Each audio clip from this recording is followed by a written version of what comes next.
Oi, gente. Estamos esperando só o convidado entrar para a gente poder começar.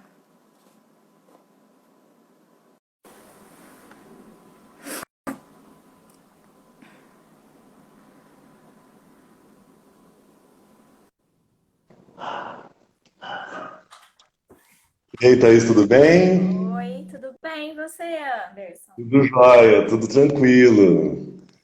Tá, o E aí, tá me pessoal tá escutando bem? entrando. Tá me escutando bem? Eu tô te escutando bem, e você? Tudo bem, tudo certo. E aí, você disse Sem que o pessoal eco, eu colocou acho. questões?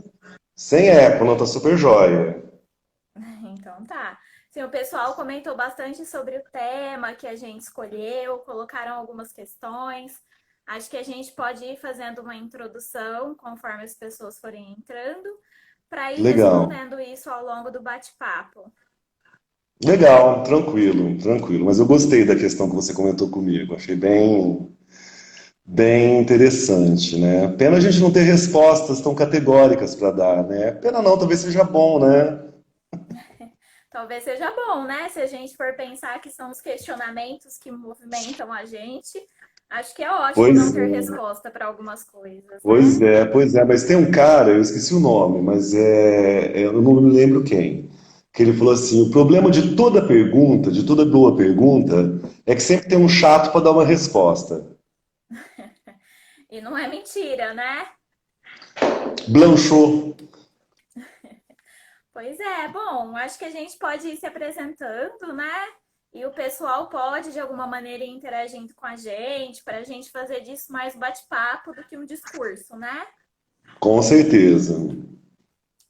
Pessoal, hoje a gente não vai contar com a presença da Dari, mas na próxima semana ela vai fazer uma live trazendo outras temáticas para vocês.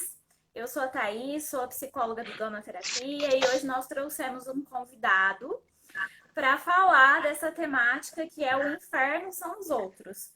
E aí a gente vai discutir um pouquinho sobre os nossos afetos contemporâneos, sobre a solidão e outros sentimentos que acompanham a gente, principalmente nesse momento que a gente está vivendo um isolamento social com muitas confusões e muitas questões.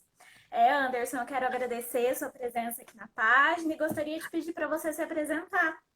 Legal, eu que agradeço, Thaís, a Dona Terapia, pelo convite.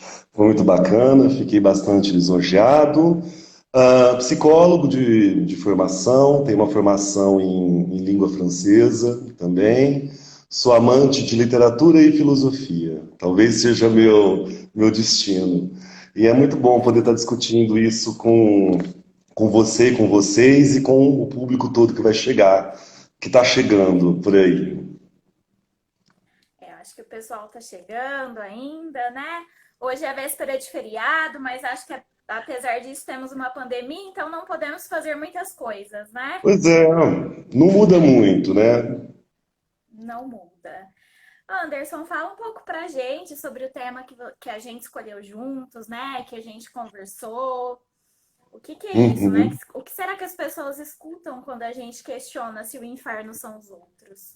Uhum. Bom, eu acho assim que para que o pessoal saiba, esse tema ele saiu de algumas interlocuções nossas, né? Eu acho que o tema ele ficou muito interessante porque nele tem umas palavras-chave, inferno, outro, afetos, contemporâneo, solidão, assim, são palavras, né? São enunciados que dariam 84 lives, né? E vocês teriam assunto para os 2 anos de trabalho, né? Mas assim, eu acho que ele sintetiza muito, Thaís, algumas coisas que a gente vem discutindo, a gente discute com outros interlocutores e pessoas que de alguma forma estão preocupadas em produzir neurônio, né? Estão preocupadas em pensar essa época e assim, eu acho que ao longo do nosso papo a gente vai mostrar como é difícil pensar essa época, enfim, são questões que de uma forma ou de outra as pessoas estão problematizando, não é? Elas estão buscando justamente criar ferramentas para entender essa época de confusão, né? E assim, o porquê da confusão. Eu acho que essa palavra confusão que você usou na sua introdução, ela é um analisador interessante, Porque num primeiro momento, assim, se a gente for começar vamos puxar o fio do contemporâneo, essa ideia de contemporaneidade, né? Que é uma coisa que a gente que é algo que a gente repete, repete, repete, sob o risco até de esvaziar o termo e ele virar farofa, né? Virar qualquer coisa, virar, enfim, sinônimo de tudo, né? E a gente pode aqui definir, muito grosso modo, muito em linhas gerais, essa ideia de contemporâneo como o espaço de tempo, a atmosfera, o tempo histórico, o ambiente no qual nós estamos inseridos, né? Então, assim, pensar os acontecimentos, pensar as épocas, pensar as coisas que acontecem, geralmente se faz isso olhando do retrovisor, né? Porque olhando do retrovisor a gente tem, de uma forma ou de outra, um certo distanciamento das coisas, né?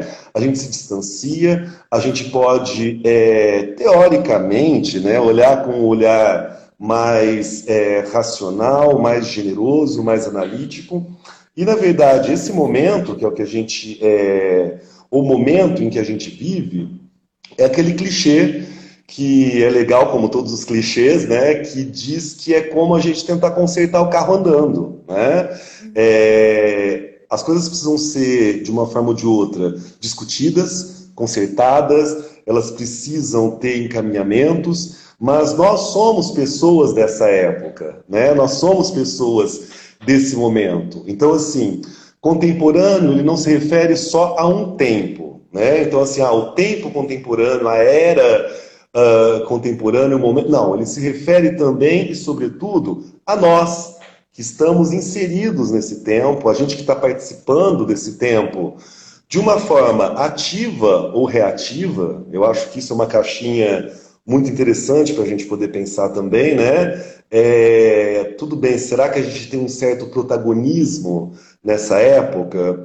Aqueles que têm mais protagonismo ou têm menos protagonismo no sentido de direcionar as coisas. Isso se deve a uma questão econômica, social, de classe, etnia, poder, etc. Quer dizer, como é que a gente participa desse tempo, né? Então, assim, fechando, a gente pode dizer que, ou eu diria, ou a gente pode trabalhar com essa ideia, de que é o nosso tempo, né? É o tempo que a gente está vivendo, a gente está contaminado por ele, afetando e sendo afetado por ele, né? E daí vem a nossa dificuldade, essa sensação de confusão, no momento de entender aquilo que é característico dele, né? E essa modernidade, ela tem muitas características interessantes, né? Eu acho que é essa a ideia. Para Entendo, gostei. Eu começar. fiquei aqui para começar, né? Mas fiquei aqui pensando na maneira como a gente se coloca dentro desse momento contemporâneo, né?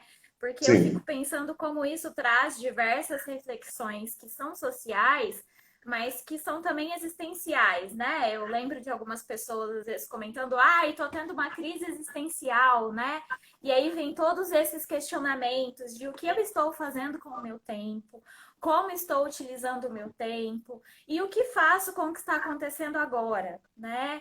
E aí eu vejo que as pessoas de alguma maneira não encontram respostas para isso, porque as respostas para essa temática, elas não são tão simples, né, Anderson? Elas envolvem pensar a gente dentro de um contexto que é social, mas que é também individual, né? Que é a maneira como a gente se relaciona com o mundo, com os outros e principalmente com os nossos pensamentos, né?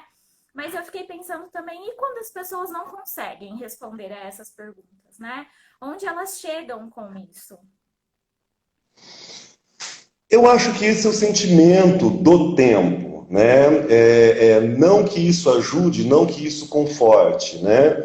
Mas esse estado de dúvida, ou esse estado que os franceses chamam de malaise, né? De mal-estar, esse estado de desconforto e de não poder dar encaminhamento para as coisas, ou de fato ter dificuldade em ter uma vida realmente ativa, uma vida bacana, uma vida que não seja só uma vida ordinária, de só reagir, reagir, reagir, acordar, trabalhar, voltar, né? Eu acho que assim, todo mundo quer criar, quer fazer alguma coisa, óbvio que possibilidades dependem de 1 milhão de fatores, né? Mas eu te entendo, essa angústia em não saber dar um encaminhamento, não saber criar uma resposta para isso, né? A gente também não tem respostas, né? A gente também não sabe, né? E aquilo, quando a gente está discutindo a nossa época, discutindo o contemporâneo, o não saber, né, a ideia de não saber, então não tem que revelar nenhum tipo de vergonha, nenhum tipo de sensação de ignorância, e a gente só precisa lidar com isso de uma forma ética. E assim, o que eu chamo? Eu chamaria de uma forma ética. É não querer dar respostas, e sobretudo respostas simples, banais, respostas óbvias, rasas, porque na verdade a vida, né, é uma coisa que a gente tem que falar para os jovens, sobretudo, a vida é dura, Mas eu fico né? pensando nessa ideia social, né? De que a gente tem uma ideia de que são as resoluções não, de que são as respostas para essas perguntas tão complexas que resolvem as coisas, né?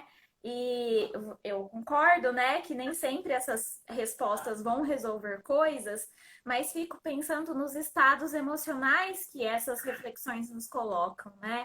Pensando na melancolia, pensando que a gente não está pensando somente sobre as nossas reflexões existenciais, mas muitas vezes a gente está pensando como o outro se comporta, o que fazer com o comportamento do outro, e coisas desse tipo, que aí a gente não vai achar resposta mesmo, né? Porque não é possível acessar o outro ou acessar a existência do outro a ponto de fazer com que essa existência mude a nossa maneira de se colocar no mundo. Isso, eu acho que é isso. Muitas vezes, e eu acho que assim, é uma característica do contemporâneo, né? É o falatório, a tagarelice, né? Enfim, hoje todo mundo fala, todo mundo está falando, são milhões de discursos. Então, assim, o supermercado dos discursos e das resoluções e das respostas simples, ele é extremamente generoso, né? Ele é extremamente generoso. E não querendo dar uma resposta definitiva, mas assim, eu fico pensando em duas coisas, né? Essa angústia de não ter uma resposta, né? Isso é um dado, e eu diria que até genuíno, e assim, é claro que é dentro de certos parâmetros, claro que a angústia elevada à milésima potência, é uma coisa complicada, que tem que ser tratada, trabalhada e etc. Mas eu estou falando de algo natural, né? De uma sensação natural. Então, assim, uma primeira coisa, né? Uma primeira coisa é a angústia de não ter uma resposta. A segunda sabe a ideia de saco sem fundo que os avós da gente falavam, né? Essa busca incessante de respostas, né? Essa angústia que ela exalta um consumismo, mas não só um consumismo de produtos, mas um consumismo de afetos, um consumismo de pessoas. Essa busca incessante de preenchimento, entendeu? Preenchimento de uma falta, né? Justamente enfim, por não dar conta de ficar um tempo com a pergunta, né? Aquilo que a gente estava brincando no começo, tudo bem, o problema as perguntas são muito bonitas, né? As questões são muito bonitas. E o quanto que a gente não avaria, que a gente não estraga, que a gente não compromete, né, uma bela pergunta que poderia ser uma grande ferramenta, né, de existência, né, uma questão, a gente não estraga com uma resposta ordinária, uma resposta que a gente compra aí nos mercados de resoluções fáceis, né? Eu acho que é isso. E pensando que a vida ela tem suas dificuldades, ela tem suas complexidades, né? Eu acho que assim é o momento da gente pensar nossas expectativas, né? Tentar trabalhar com algumas representações que a gente tem, né? Eu gosto muito dessa expressão vida intensa, vida potente. Mas, assim, isso imediatamente, assim, pelo menos em situações onde eu coloquei inadvertidamente e de propósito esse termo, as pessoas sempre associam isso à vida hedonista, à vida do gozo, à vida do prazer absoluto, à vida da não obrigação, à vida da não pressão, à vida do. Nada disso, né? Nada disso. Eu acho que são contingências da vida, né? Que a gente tem que ir enfrentando e agindo de uma forma ou de outra, né? Nunca nos foi prometido gratificação, né? A vida nunca nos disse, olha, você chegou ao mundo, o mundo está aqui para te gratificar. A gente nunca ouviu isso, né? E assim, por que é que a gente entrou em algum momento da nossa vida nessa onda, né? De não dor, não sofrimento, não dúvida e advertência. Não estamos aqui fazendo apologia ou fazendo qualquer romantização da dor. A gente não deve buscar, né? A gente não está fazendo uma apologia masoquista aqui. Vamos buscar a dor para aprender. Um nojo essa ideia também, né? Que é muito divulgada também. Mas eu acho que existe uma que é natural, né? As coisas aparecem, né? A gente não tem controle das coisas, né? E, enfim, muita conversa. Fala aí. Mas é interessante, né, ouvir isso, porque eu fiquei aqui também pensando, né, em duas questões. A primeira é essa questão da contemporaneidade, que traz para a gente uma tecnologia extremamente exacerbada, que às vezes também nos estimulam a compreender que as coisas precisam acontecer no tempo da internet, por exemplo, né?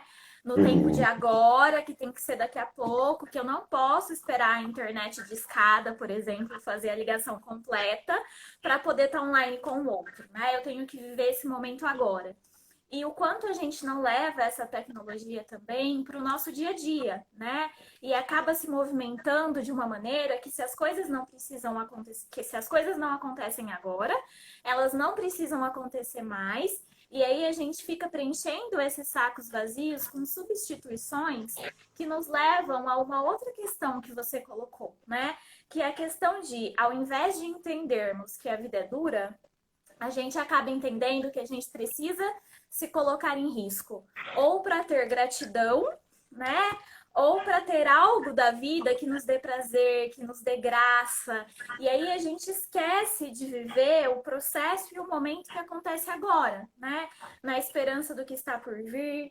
E eu fico me perguntando como, de alguma maneira, isso não contribui para alimentar as nossas angústias e as nossas ansiedades, né? E fiquei até pensando nesse supermercado de afetos que você colocou. Como é que a gente faz para saber que afeto eu compro de repente? Que afeto? Eu compro, que afeto eu escolho, que afeto eu troco por outro, né? Pensando nesse armazém, nesse armário, nesse mercado de sentimentos que a gente tem e que muitas vezes a gente não sabe nem dar nome. Eu acho que é muito interessante isso que você falou, assim, no momento em que você falou do supermercado dos afetos, né? E assim, é o afeto pensando como algo que me gratifique, né? Algo que venha ao encontro das minhas faltas, dos meus buracos, das minhas falhas, né? E das minhas expectativas também, né? Oi? E das minhas expectativas também. Exatamente, exatamente. Eu acho que você tem toda a razão, eu te entendo, e eu concordo com você. Porque a forma que eu vejo, Thaís, é a seguinte: o fato de, hoje em dia, esse momento, existir um excesso de tudo, né? Então o excesso de discurso, o excesso de falas, o excesso de comunicação, o excesso de opinião, o excesso de notícia, o excesso de. Que é uma coisa que não está mais ligado, é uma coisa que já extrapolou uma ideia que a gente gosta muito, que é uma ideia de diversidade, uma ideia de pluralidade, uma ideia de muitas coisas. Eu acho que a coisa já assumiu uma histeria, assumiu uma coisa muito complicada, né? E eu acho que assim, o fato da gente ter, assim, pegando essa metáfora tua, o fato da gente ter bilhões de possibilidades no mercado dos afetos nos vende a ilusão de que o nosso buraco, a nossa fenda, a nossa falta, ela pode ser preenchida, ela pode ser gratificada, né? E o problema está onde? Está nessa falta. Esse problema está onde? Está nesse, nessa cratera que eu estou tentando preencher de alguma forma, né? E eu acho que uma expressão, pensando uma outra coisa que me ocorreu de tudo isso que você falou, é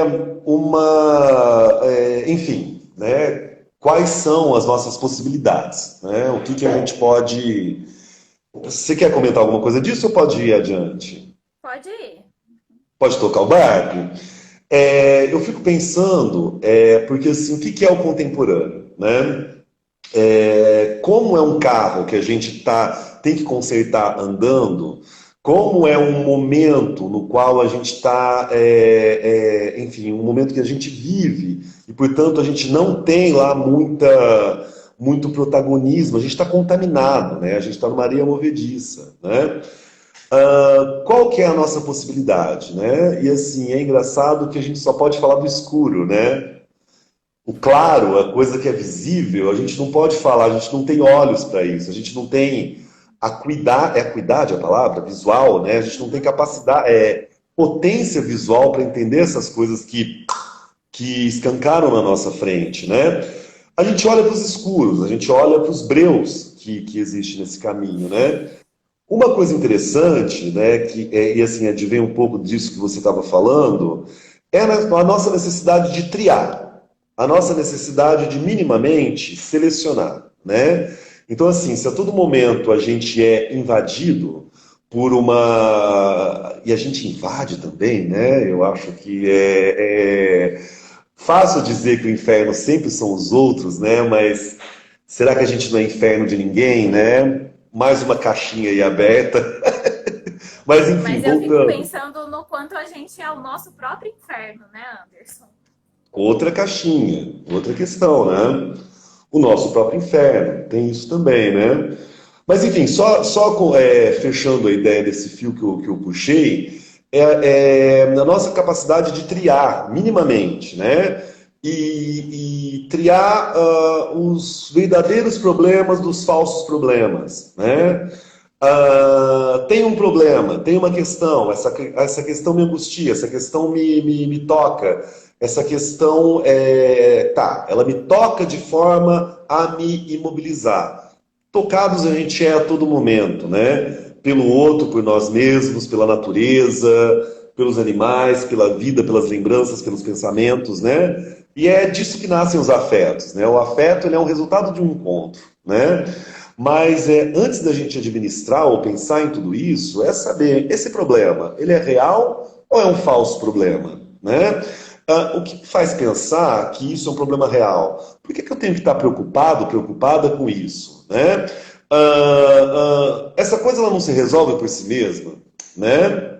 Eu acho que são algumas questões aí para a gente pensar, né? Mas eu gostei desse fio que você puxou aí do sermos o nosso próprio inferno. Eu acho que ele é bem interessante.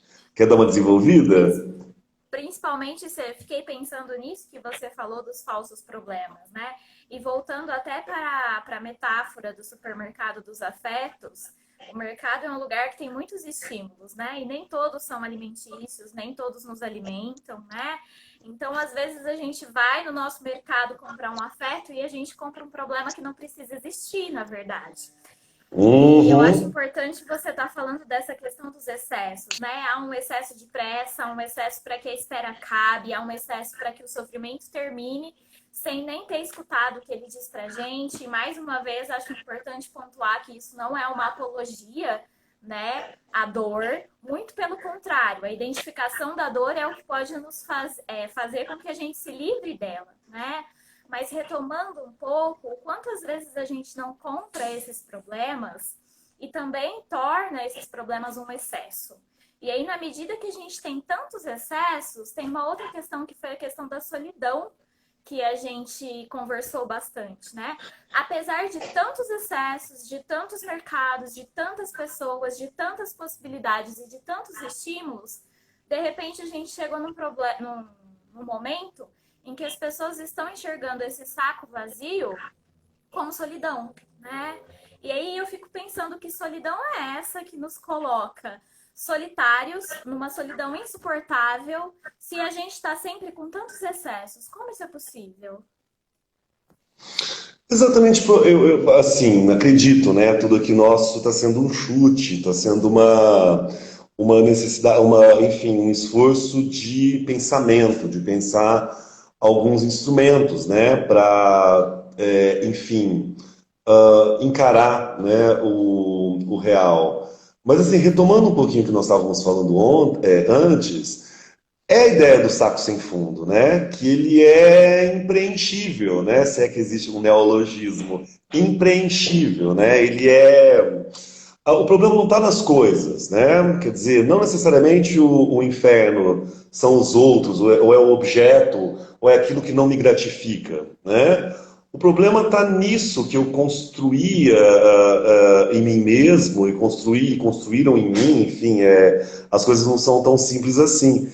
Mas, enfim, que é justamente isso, é impreenchível, que, enfim, nada dá conta, nada sustenta, nada basta, essa busca incessante, mas, enfim, é ruim buscar? Não, é legal buscar, né? Eu acho que é bacana essa busca, e talvez faça parte de uma vida ativa, uma vida bacana, esse desejo de busca. Eu acho que busca é desejo, né? De uma forma ou de outra. Busca, ela é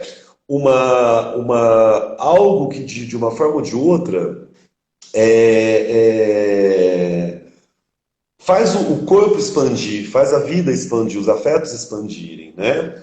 A questão ah, essa minha busca, eu estou indo a partir de decisões mais ou menos racionais, eu estou indo a partir de um esforço que é meu, eu estou indo a partir de uma coisa que está muito bem pensada, muito bem analisada na minha cabeça, ou na verdade eu peguei um rabo de foguete, né? Na verdade eu segui uma. Como é que fala quando a gente segue? O fluxo, eu segui um fluxo, né? Tá perdido? Segue o fluxo, né? Enfim, eu acho que isso traz uma outra questão também, Thaís, essa nossa necessidade de estar em movimento, né? Essa coisa meio estriônica, de que o corpo tem que estar a todo momento levando choque, né? Tem que estar sendo estimulado, essa estimulação constante que as pessoas têm necessidade. E o corpo, ele é limitado, né? O corpo, ele é limitado. O corpo, ele pode ser ilimitado do ponto de vista da construção de afetos, mas ele diz de uma carcaça também. Ele diz de alguma coisa que tem que ser cultivada, que ela tem que ser, de alguma forma, zelada, o zelo, né? Vamos lembrar dos deuses gregos, né? Que, enfim, pensavam no afeto, pensavam nas coisas, buscavam o desejo, mas sempre falavam, né? Prudência e temperança, né? Eu acho que são palavras interessantes. Eu acho que são analisadores interessantes isso, né? Esses, né? A coisa da prudência e da temperança e saber lidar um pouco aí voltando ao seu fio da solidão, né? A solidão ela é necessariamente ruim. Ela é necessariamente um castigo, ela é necessariamente algo que aponte, enfim, algo de negativo na minha vida. Eu estou lembrando do Nietzsche falando que se não vem me dar uma verdadeira companhia, não tira a minha solidão, né? Só tira a minha solidão se de fato vier me trazer uma boa companhia, né? Eu acho que tudo isso que a gente está falando aqui, enfim, a gente não está querendo dar.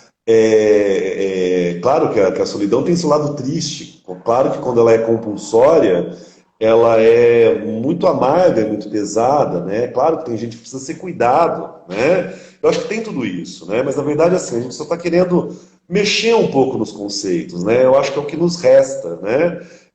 Sendo que a gente está, posto que a gente está nessa época tão complicada, vamos mexer um pouco nesses conceitos, né? Então a solidão não necessariamente ela é algo ruim.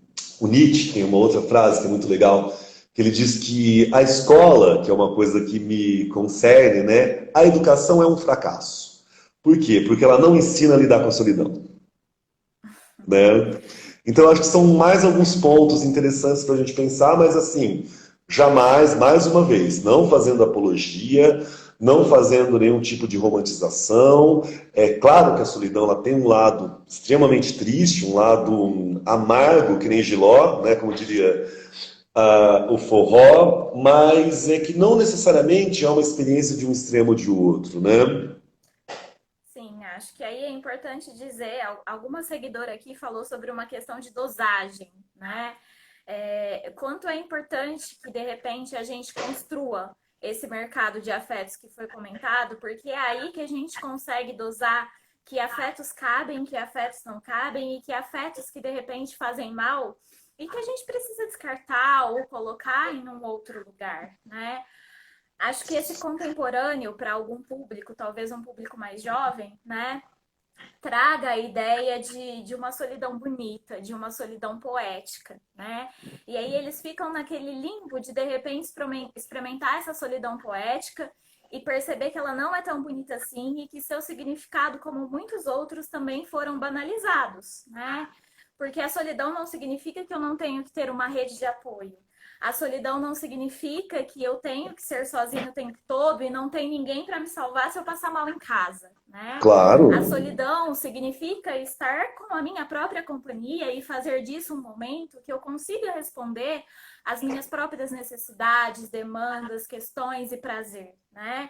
Quando a gente fala de estar só sem ninguém, é uma outra questão, né, Anderson? E aí eu volto até a pensar no quanto esse excesso de tantas coisas, de repente, também nos coloca na condição de não produzir mais, né? De não conseguir se relacionar com o outro de uma maneira que traga uma comunicação efetiva, uma comunicação saudável e que me enxergue a entender que o meu lugar no mundo, de repente, não mora dentro das comparações, não mora dentro dessas banalizações, né? Que eu preciso aprender de alguma maneira a fazer escolhas que são responsáveis.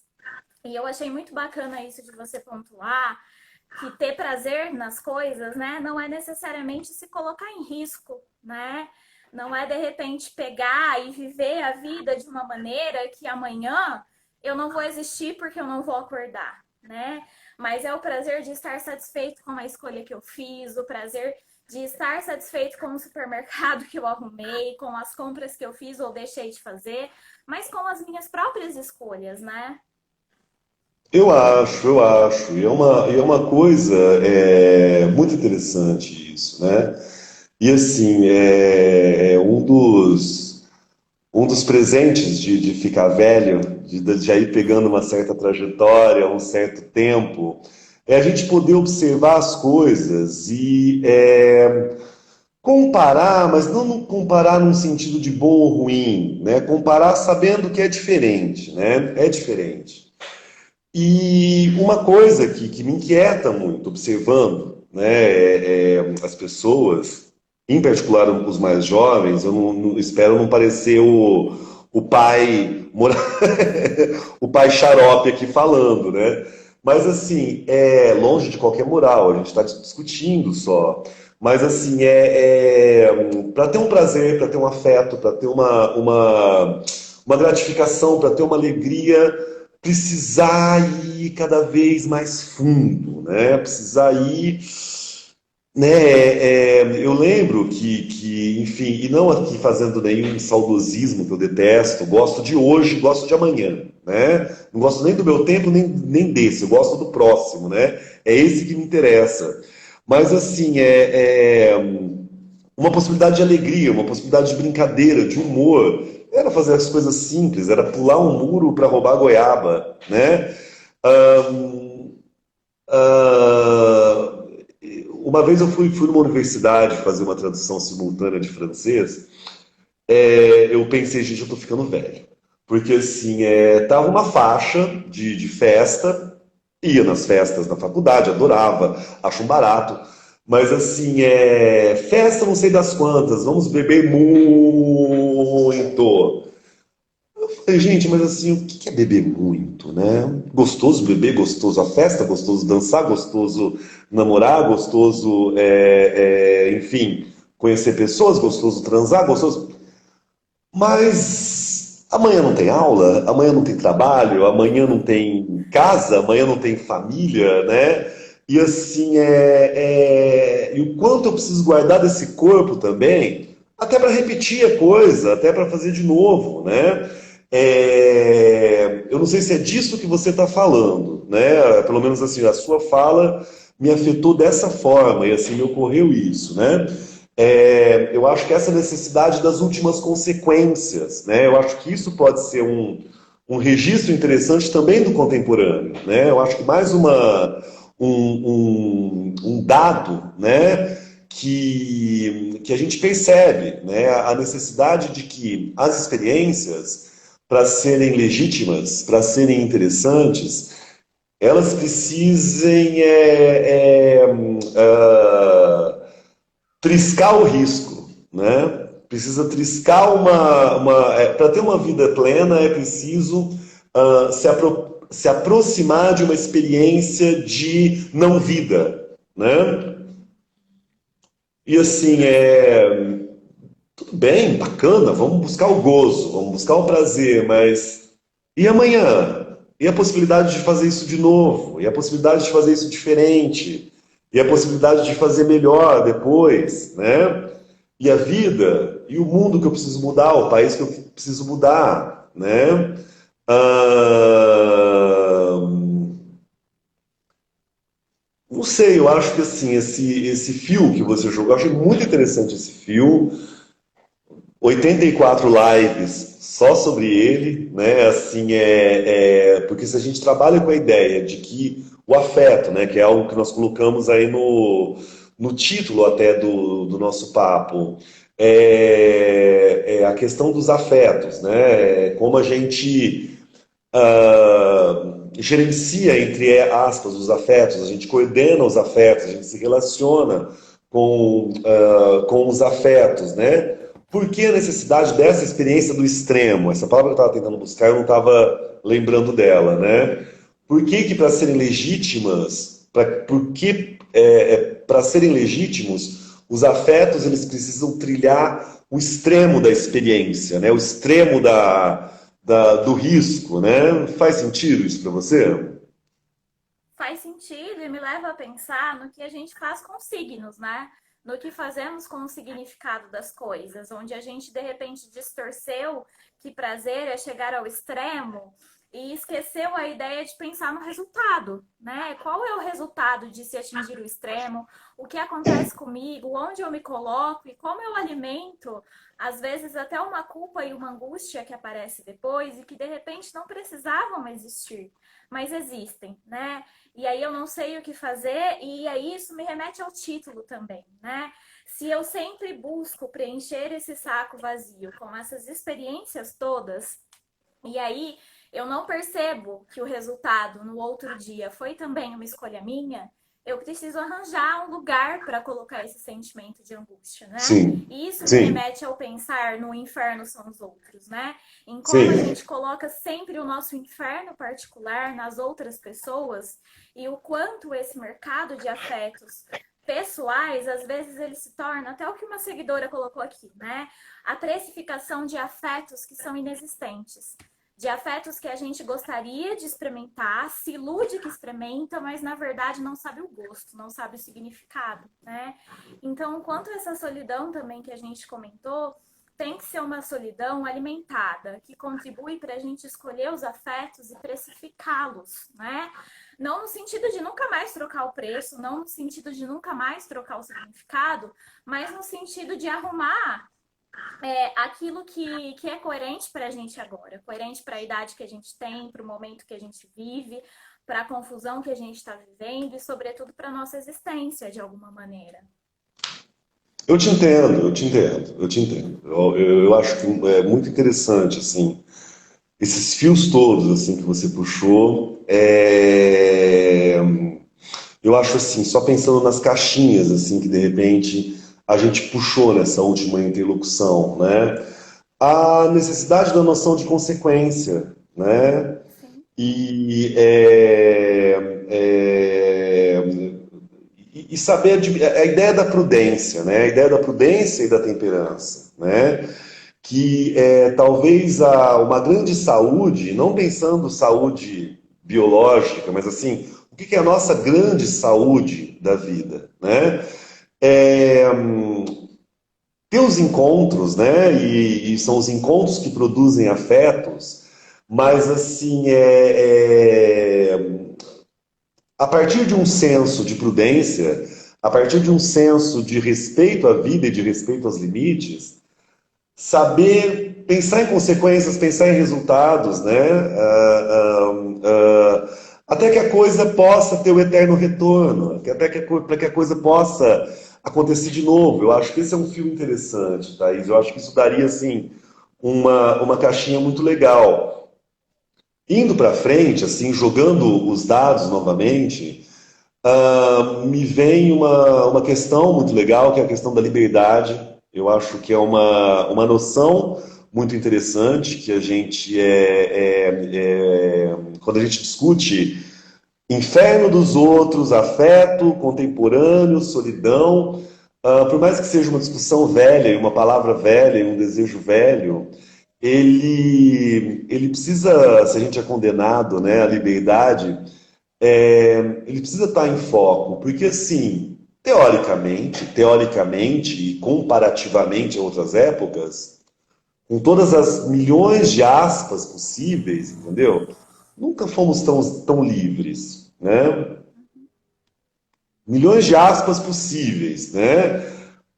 A gente não perde de vista as questões socioeconômicas, as questões da miséria, a questão da violência nas periferias, a questão de truculência com as minorias. A gente não perde nada disso de vista, né?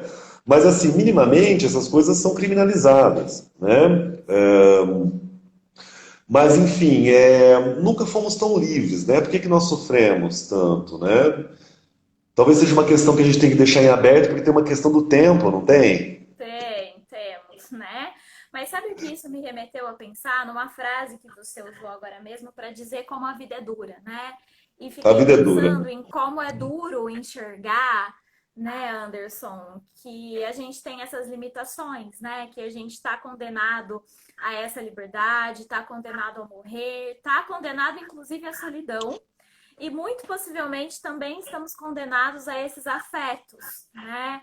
A esses afetos que, como você bem colocou, acontecem nos encontros, mas não só no encontro com o outro, no encontro com a gente mesmo, né? No encontro que só Exato, é exato. possível com a nossa solidão, num encontro que só é possível quando a gente entende que pensa e que existe e pensa de repente em todas essas condenações que de repente são injustas ou justas, né? Se a gente for pensar nessas milhões de aspas, temos algumas condenações que são sociais também, né?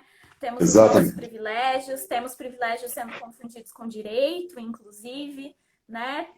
Então são muitas questões que nos colocam também, fico pensando, numa grande confusão, né? Numa confusão do que fazer com a confusão lá fora e com a confusão que acontece dentro da gente, né? E em sobre como a gente usa o outro não só para colocar as nossas culpas e as nossas responsabilidades, mas também usa o outro às vezes como um espelho que não cabe na parede do nosso quarto, né? Exatamente. Exato. Assim, como de repente nós estamos mimados, né? Como a gente está mimado, né, em alguns aspectos. Porque, assim, não necessariamente o encontro que me conforta é o encontro bom, Sim, né? sim. Por Mas trás também do não suposto significa bom que ele encontro, deva ser descartado, né? claro, né? Não necessariamente o encontro que me causa instabilidade é o encontro ruim, né? E a todo momento a gente está procurando uma mão para passar na cabeça, né? Eu acho que são umas questões muito interessantes que são colocadas, né? E algumas ilusões, né? Algumas mais coisas que a gente compra no pacote, nos supermercados das ilusões, né? Essa ideia de eternidade, né? Eu achei bonito isso que você falou, né?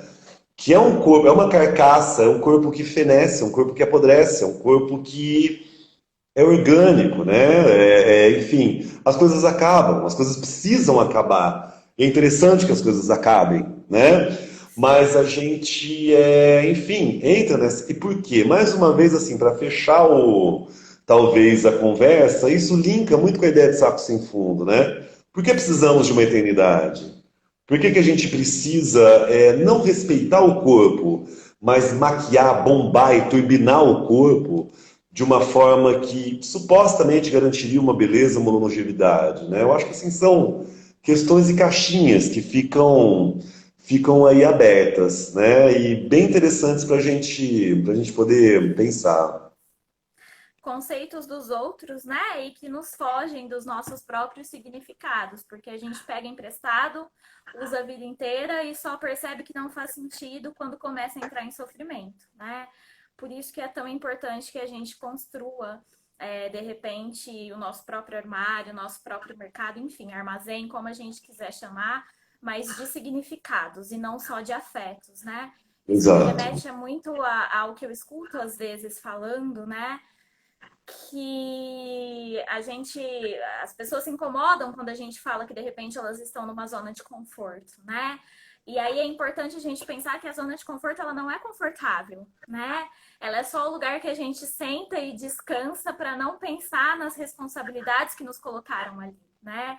E ela incomoda justamente por ser uma zona e não por ser um conforto, né? Mas que de Exatamente. alguma maneira a gente utiliza porque esse significado também foi banalizado, né? Acho que uma seguidora Exato. aqui comentou que, de uma certa forma, a finitude é uma das coisas libertadoras, né?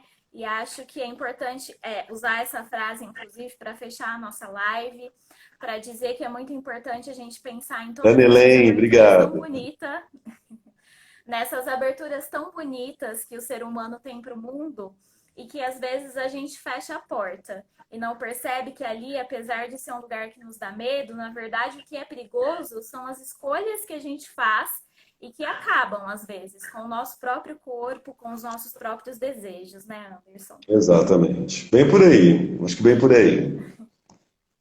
E aí, foi Anderson, eu quero bom? agradecer. Foi ótimo, né? Quero Então agradecer tá a sua bom. participação, essa contribuição para que a gente possa comentar sobre essas coisas que são filosóficas, mas que são pensamentos diários e que de alguma maneira são os processos que nos movimentam para ter mais potência de vida, né?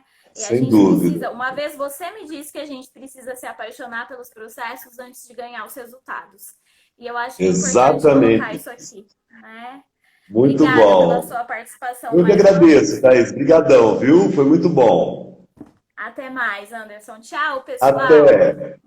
Tchau, tchau. Obrigada Boa aí sorte. também pela participação de vocês. Isso aí.